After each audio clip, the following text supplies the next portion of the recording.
Welcome back to the cutscenes of Metal Gear Solid V.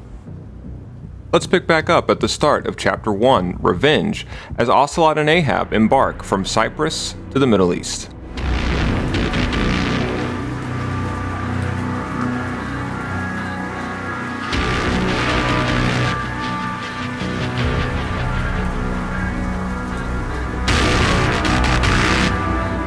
If we look closely at the harbor in the scene before, we can make out what resemble features from Camp Omega back in Ground Zeroes, like the guardhouse, the lights, the power pylons, and the rocky cliff-like face. Actually, on the right, there's even a building that kind of looks like the admin building from Cuba.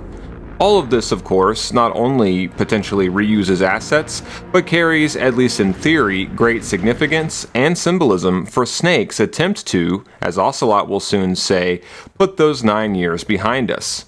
This is, of course, just like what the Doctor tells us right before he's killed, to forget everything, our name, our past, and to become an hombre nuevo, a new man. It seems that the past never really goes away in Metal Gear Solid, no matter how hard we try to repress it. At best, all we can do is temporarily forget it. But we can also make out in this scene two ships, the smaller one that's in the water and the bigger one that's dredged onto the dock. These look exactly like the two ships that we'll see as our transports in the next map-covered section. Notice here both ships are in Cyprus, yet in the next scene the larger tanker seemingly has already made it to Egypt. If Big Boss doesn't just stow aboard the whaler with you and then disembark when you two change ships, it's possible Big Boss stowed away on the tanker, which departed first, then went his separate way, to eventually wind up where he apparently spends the entire game building his military nation Outer Heaven, probably South Africa. Who can really say for sure? But whatever happens, it's worth noting that the two ships here resemble what in World War II were called parasite aircrafts and motherships. According to military.wikia.org, a parasite aircraft was designed to deploy from its mothership to defend it in case of attack. You could directly compare the supporting role played by these smaller planes to Venom Snake, who, after all, exists mainly to draw attention away from the real Big Boss. The whaler we take to the Suez Canal is named Heiwa Maru. Now, Maru, meaning roughly circle, is commonly attached to the end of Japanese ship names. Heiwa, meanwhile, is one of the Japanese words for peace. There were multiple Heiwa Marus in World War II, including this one, according to ONI, the U.S. Office of Naval Intelligence, which was a Type TM ore carrier and general cargo ship for the Japanese. In a fun coincidence, I could point out that ONI spells Oni, a Japanese word for demon. The presence of the Heiwa Maru as a whaler in the Phantom Pain recalls the way that in Orwell's 1984, Winston Smith became seduced by the fantasy of a returnable past. Though, as I said, the past remains with us, how it's remembered and what it ultimately means is constantly changing along with the present.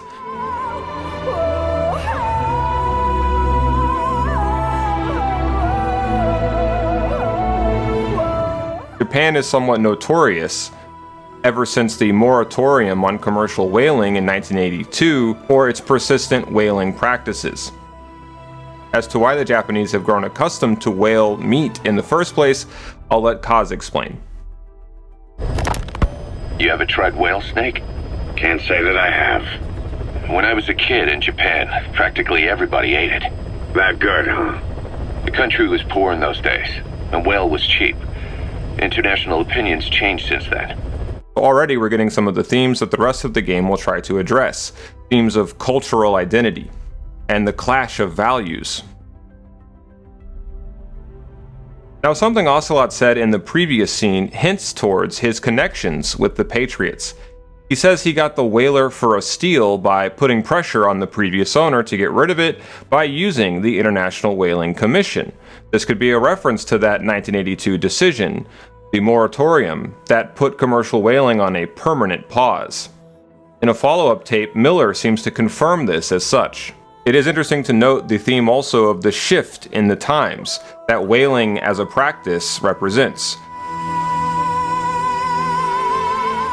After all, though whaling today is all but exclusively identified with Japan, once the industry belonged to no one more than America. But that has long since been eclipsed as baleen oil has been replaced by petroleum. We'll come to see that oil actually is very important to the socio-political periphery of MGSV.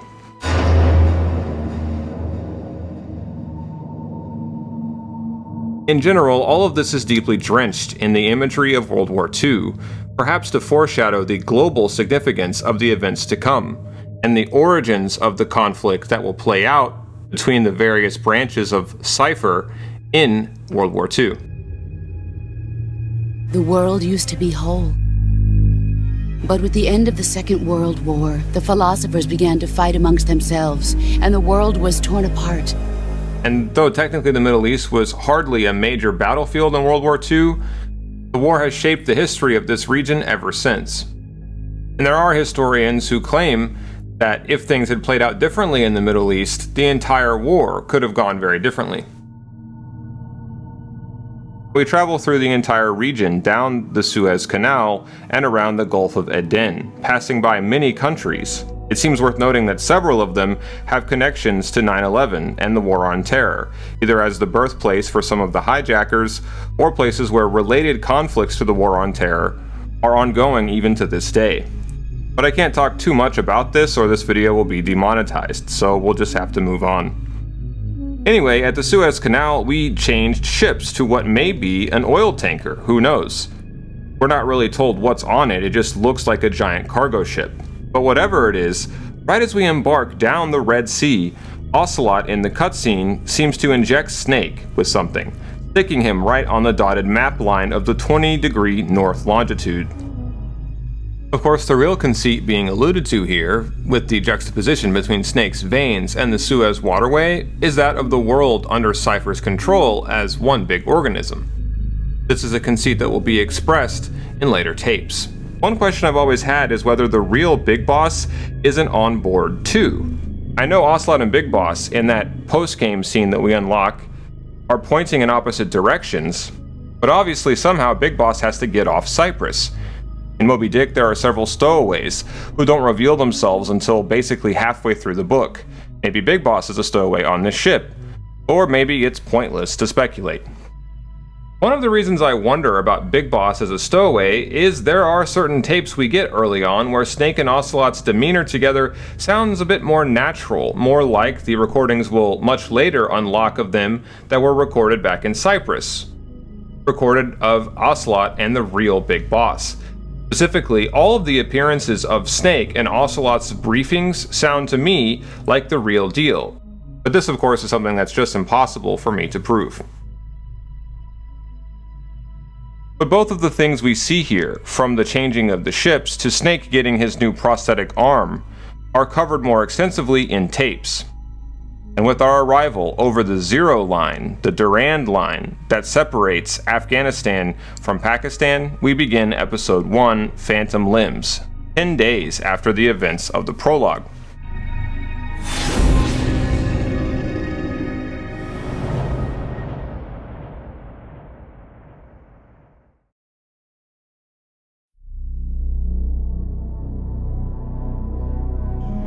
Ocelot here seems to be getting you more used to your new arm by making you use it to grab the canteen. That's a subtle detail.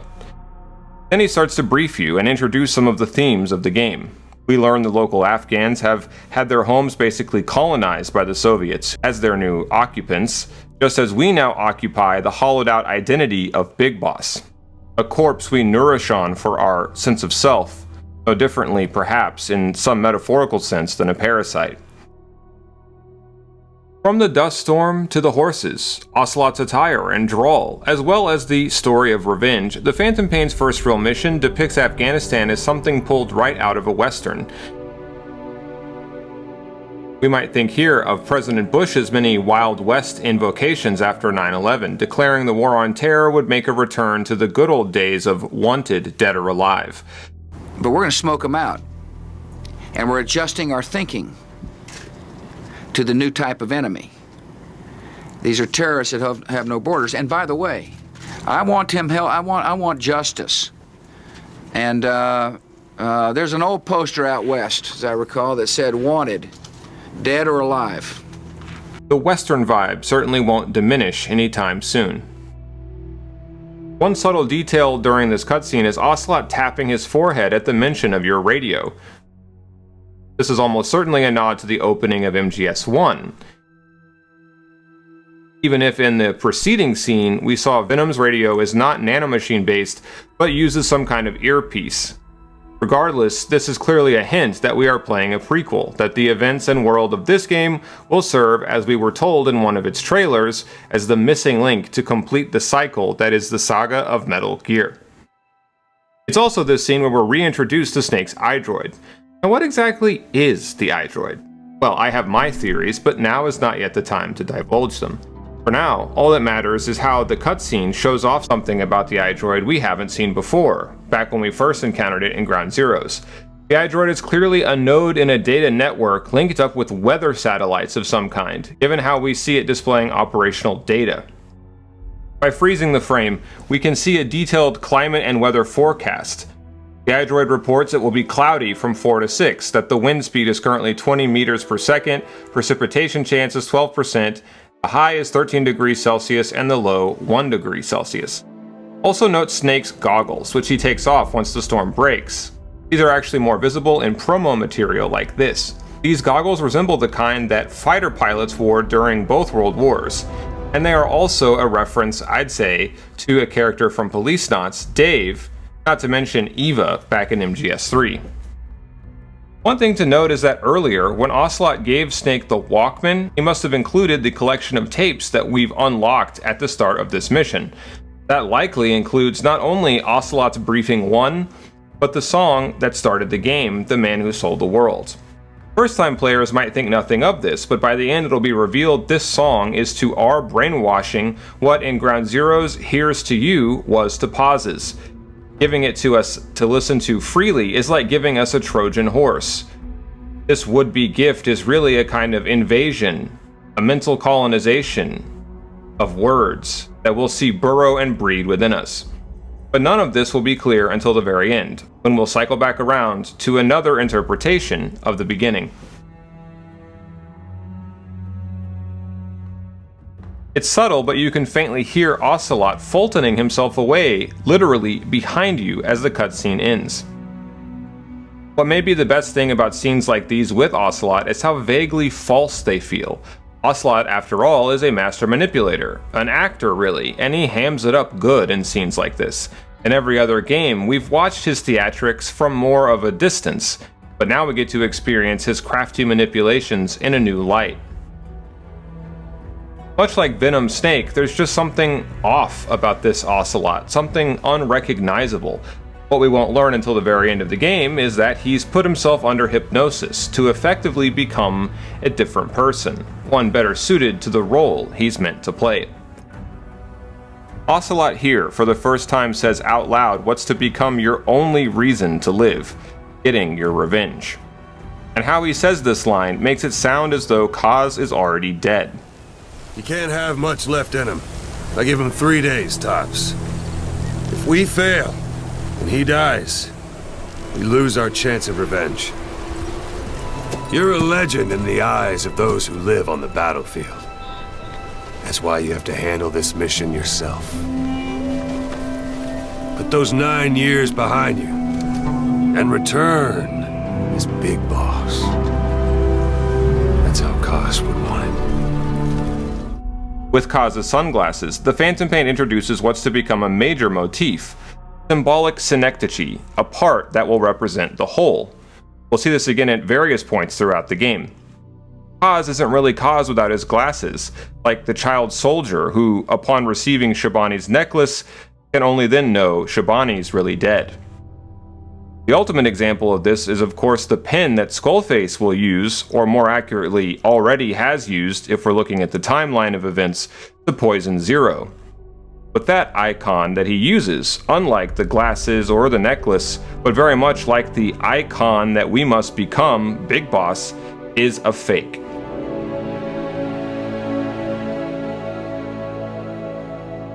Let's jump to when we make contact with Kaz. It should be mentioned that the tape playing right outside Kaz's cell is the acoustic version of Love Deterrence that first appeared in Ground Zeroes. Now we could read into this in a lot of ways.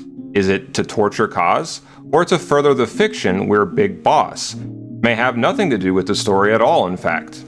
Just another item for us to collect. But whatever its meaning, let's turn now to Miller in chains. His body is placed in such a way that it's hard for us to tell his left foot and right arm are missing. This will of course become a major visual and thematic conceit for this character, that Miller's phantom limbs live on like his dead comrades and stolen future that Kaz, like us, now only lives to avenge.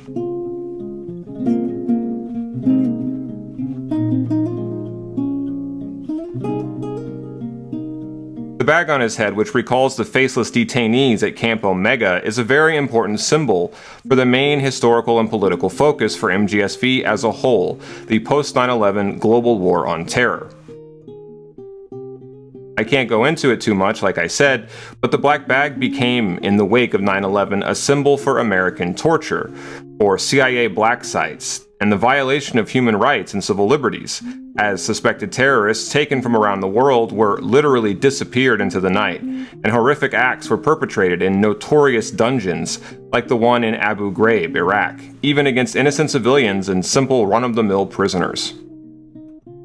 All out of some irrational, grief-choked lust for revenge for those who died that September morning. God. Hank removes the bag, saying Kaz's name. This should result in instant recognition if we were the real Big Boss, but instead Miller mistakes you for one of his torturers, which is just so ironic. No more use for me, huh? He seems convinced you are his executioner, here to kill him, implying that whoever's been using so-called enhanced interrogation on him already got the confession they must have wanted. Well, who is this implied English-speaking interrogator, who knows Kaz by that informal name, and who Miller confessed to, apparently? And what was it that Miller confessed? There's just no way of answering these questions. All of this, though, is incredibly resonant with Orwell's 1984, and explaining this may be crucial to deciphering Kaz's true character arc as a whole. We already know that Miller is destined to die and get his identity stolen by the events of MGS1. That's even alluded to by the post-game conversation that will show that at some point along our adventure, Miller is told by Ocelot that you are actually not the real boss. We also know that even if he was secretly colluding with Cypher, Kaz in Peace Walker had plans of his own, plans to merely use Zero's organization, and in turn Big Boss, to grow his dream of a new kind of business, the war economy. Kaz has been punished, much like the rest of MSF, for his sins, but he's only left alive to serve as a useful tool, due to his proximity to Big Boss, like the host of a parasite lured to its death in order to benefit its invisible guests. Whatever forces are active behind the drapery, if you will, at the start of the Phantom Pain, behind the drapery being the title of another song we can find in this mission if we go to a different location, those forces have harnessed Kaz's nature. His nature as someone who is bound to try and fight the status quo with a revolution, turning that rebellious nature against him, making Kaz part of the very system that he hopes to overthrow.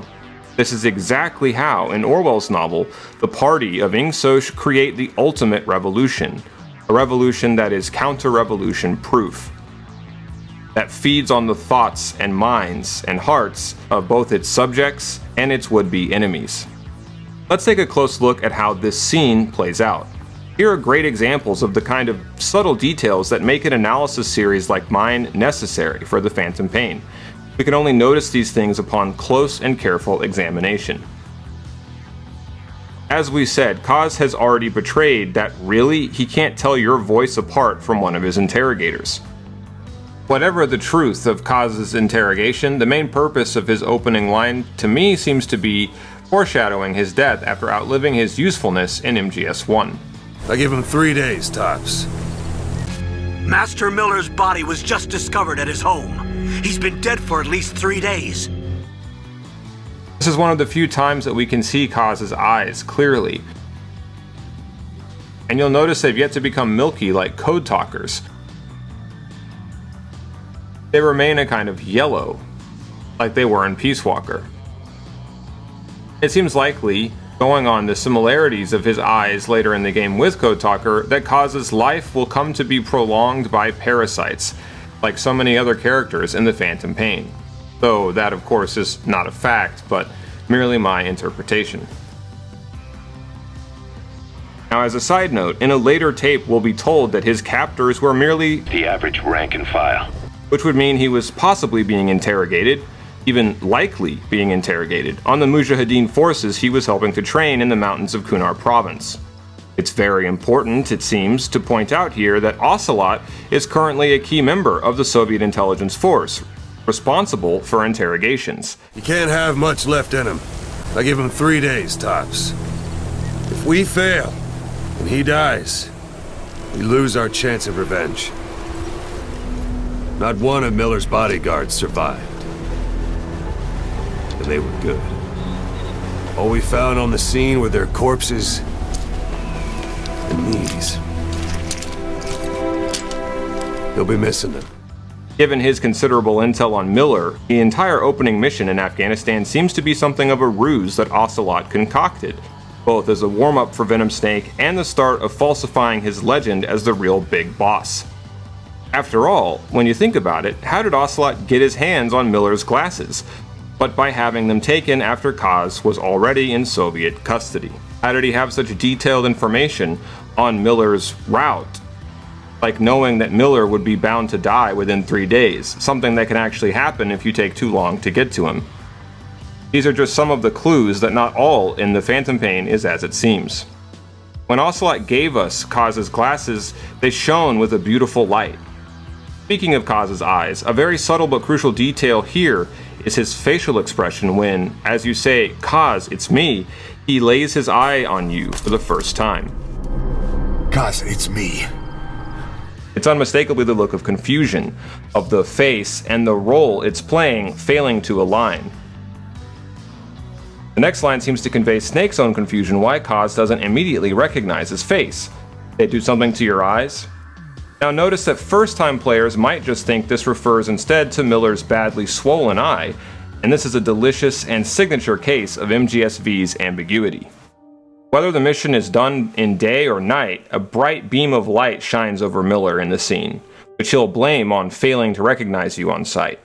This, of course, is a beautiful and haunting foreshadowing for the events of Shining Lights Even in Death, as well as a way of introducing the thematic motif that I mentioned last time, of shining brilliance. Shining like a diamond, or a light reflecting in a V-shape off of a mirror into our eyes. It is mirrors that we now find in the place of Miller's eyes, mirrors that reflect back on us the V-shaped image of our new persona, as we speak into his eyes, and in turn his, that persona being Big Boss and his loyal XO, Commander Miller, both of which are mere roles that we, mere actors, now play. The irony is, of course, that these are not eyeglasses which make objective reality easier to see, but sunglasses that only make reality bearable by blotting some of it out, dimming and coloring it to become something else, something that's a mere interpretation. When you get Miller to the LZ, suddenly a mist rolls in, introducing this as something to identify with the Phantom Pain's version of Foxhound, the Skulls, who show up next. Now the exact details remain obscure, as the tapes only explain how producing mist works for the camouflage unit, who give off mist to fill their environment with moisture and therefore keep their skin-level parasites wet.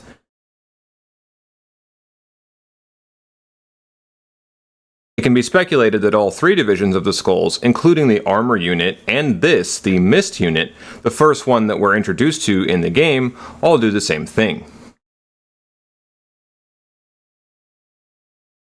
When we first see the Skulls here, there's a subtle nod to the so-called lying figures from Silent Hill 2, the first enemy we encounter in that game, who also do that sort of freeze and gyration. Notice the strange black particles in the air, like flies. This introduces a major theme, I'd say: decay. The motif of invisible or microscopic particles serving as the telltale sign of an enemy goes back for Kojima all the way to Snow 9 in Snatcher, a pollen that the Bioroid menace in that game leaves in its wake. If we look really close here, we can also make out a similar second particle trail given off by the skulls, which glows bright green. Now what's strange is that Quiet can also be seen emitting that green particle, but only sometimes, like for example if you kill her, or if during gameplay she warps around. Most of the time she'll only give off a kind of inky smoke, almost like an octopus, which the Mist unit also gives off here. Notice on their backs the Mist unit have radios tuned to the frequency 01.001. This seems to be a mirror-like inversion of the old-school codec frequencies, which of course were always 3 numerals .2. They have these weird bumps on their armor that almost resemble the raised skin bumps that form from certain bacterial infections. The Mist unit shuffles forward just like the Wandering Mother base members, who you must find to progress in the Pause side story. Their glowing green eyes only switch on after a second or two, and it almost gives the impression like they're receiving some sort of command. Now you can sneak past the skulls entirely, but if you don't, we're given a closer look at them. They bear the number 02 on their foreheads, likely a nod to the experiment subjects from Akira. If we look really close, at first their eyes have an almost milky quality, not unlike Code Talkers or, later on, Miller's. And they're also bloodshot, like the eyes of those infected diamond dogs in Shining Lights, and like the picture we're shown of Code Talker's research.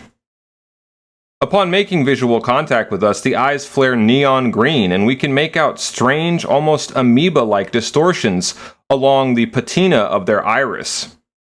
Then, as the skulls summon forth their FAMOS-looking machine guns, new, bronzy, red-colored particles appear that look a lot like Code Talker's Archaea. Could the Archaea be somehow 3D printing the gun out of thin air? I have no idea. But on the skull's chest, we can make out a barcode very much like the kind that we saw on the back of the B&B Core's necks back in MGS4. All of these subtle and obscure details are part of what makes the Phantom Pain such a thrilling game for me to take apart and closely analyze. Now let's jump to the scene on board the Pquad with you and Miller. Miller starts to tell you about your new home in the Seychelles, and then gets your attention with saying, "Hey." We turn to look at him directly as Kaz starts waxing nostalgically about Peace Walker. But if we look close, thanks to Miller's swollen shut eye and this camera angle, it almost looks like behind the glasses Miller's eyes are closed. This could suggest a number of things, like maybe he's deep in reminiscence, or maybe he's racked with guilt and can't bear to look you in the eye. Who can say? But when Miller angrily says, "and they took it away," the Pquad hits some turbulence. A coincidence? Or is this somehow triggered by the wave of Miller's strong emotions, perhaps through you as his emotional conduit? Who knows? With the turbulence, the camera moves enough to show the flapping arm of Miller's jacket, which resembles his missing limb, as though it were still there. Now, in an extremely subtle moment that comes next, as Kaz begins to go into his plan to rebuild everything that they took, an all-draping shadow crosses over his body, submerging him in darkness. He gives the same clenched fist that he'll make in a following monologue on Mother Base, and the entire scene takes on a distinctly theatrical feel. As Miller props himself up on the chair, trying but vainly failing to stand, his words take on an almost incantatory quality. Note the rhyming of right and sight. Miller seems to be reinventing the past in the present with his words here, and this is subtle but crucial. It's true that in the 9 years since Ground Zeroes, Miller has formed his own new outfit, Diamond Dogs, but the ambiguity of his words here seem to imply they, as in he and Snake, were always in some sense Diamond Dogs, always digging up whatever kind of bloody money they could find, always, even back when they were still called MSF. Yet even Miller understands there still remains a difference, as he says, in a wave of sadness following the drug-like high of his prior declaration, a phantom of our former selves. This is yet another possible example of doublethink, And it's key to explaining how Venom Snake can both know and not know that Diamond Dogs is no MSF, and in turn, that Venom Snake himself is no Big Boss. Another example of Miller altering the past to fit the present comes next, as he slightly changes the line that he's quoting from the real Big Boss back at the start of Peace Walker. Then Big Boss said, "Triumph, death, we don't do either." But Kaz rewords this as, "Triumph, death, we weren't allowed either." The original is a voluntary raison d'etre. Miller's is an oath of revenge. Not something he's chosen, something he's been forced to do, forced to never get. That makes it a case of someone else's fault, something to get revenge for, rather than, in Big Boss's sense, an existential choice. Well, that should do for now, I suppose. Let's keep the views to say 25,000 by the first 2 weeks to keep this project going. Until next time, boss.